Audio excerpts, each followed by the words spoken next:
आज अरबों के महलों और करोड़ों की गाड़ियों में लोग पहचान ढूंढते हैं, लेकिन नानो सा ने विरासत में ईमान, सेवा और सम्मान कमाया जो आज भी दिलों में जिंदा है। यह कहना है स्वर्गीय भैरों सिंह शेखावत के वारिस अभिमन्यु सिंह राजवी का। अभिमन्यु से सच पे धड़क ने खास बातचीत की है, आप भी सुनिए। राष्ट्रपति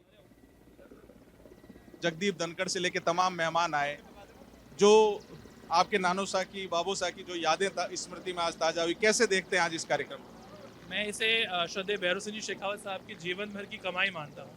कुछ नेता होते हैं जो अपने सत्ता के समय, राजनीतिक जीवन के समय कई प्रकार की कमाइयाँ करते हैं, लेकिन शेखावत साहब ने जो इज्जत और स्नेह और सम्मान कमाया, अपनत्व कमाया, वो आज उनके जाने के 15 साल बाद में कि महामहिम उपराष्ट्रपति महोदय स्वयं आगे बढ़कर फ़ोन करें और कहें कि इस कार्यक्रम में मैं भी आऊँगा, तुम बहुत अच्छा कार्यक्रम कर रहे हो। और वो पधारे और उनके साथ में जैसे आपने देखा कि 2 दिन की तैयारी में इतनी संख्या से राजस्थान के अलग-अलग कोनों से लोग पधारे। ये उनकी शेखावत साहब की कमाई है और मैं मानता हूँ कि इस कमाई का जब जितना भी उपकार, जितना भी ब्याज है हम चुकाने का प्रयास करें, वो हम कभी पूरा चुका नहीं पाएँगे।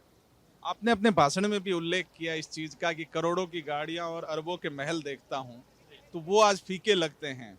इसको थोड़ा सा एक किस्सा भैरू सिंह जी का आपने जैसे बताया, वो जब वहां से रिटायर हुए, उसको एक बार हमारे दर्शकों को बताएं। शेखावत साहब जब राष्ट्रपति से उपराष्ट्रपति से रिटायर हुए, उसके 3 दिन बाद में उन्हें माउंट आबू जाना था क्योंकि ब्रह्मा कुमारी संस्थान के संस्थापक राजयोगिनी जी का निधन हो गया था।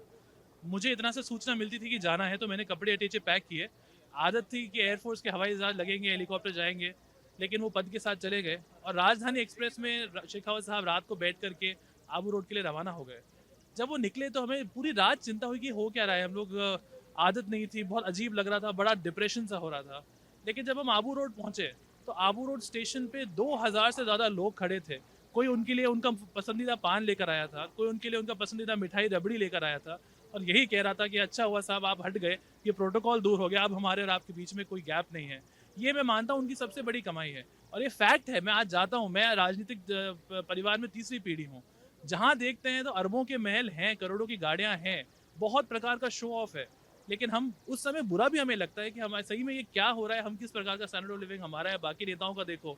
लेकिन फिर जब ये स्नेह मिलता है जो अभी मिल रहा है, तब पता चलता है कि असली कमाई सही में वो ये महल ढह जाएंगे, गाड़ियाँ बिक जाएंगी, लेकिन ये स्नेह कभी नहीं जाएगा।